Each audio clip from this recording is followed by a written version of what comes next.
InsyaAllah semoga dipertemukan dengan malam Lailatul Qadar, rakyat 1000 bulan. Betul tak? Jadi sama-samalah kita kejar insya-Allah untuk bulan puasa ni, bulan yang rakyat penuh keberkatan lah, dan harapkan bulan puasa pada tahun ni lebih baik daripada bulan puasa daripada tahun lepas. Betul tak?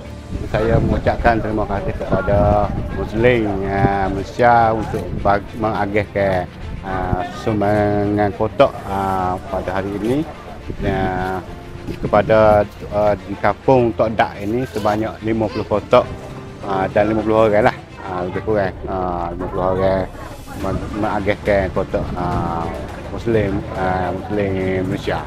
Terima kasih bagi Batuan. Terima kasih bagi Malaysia.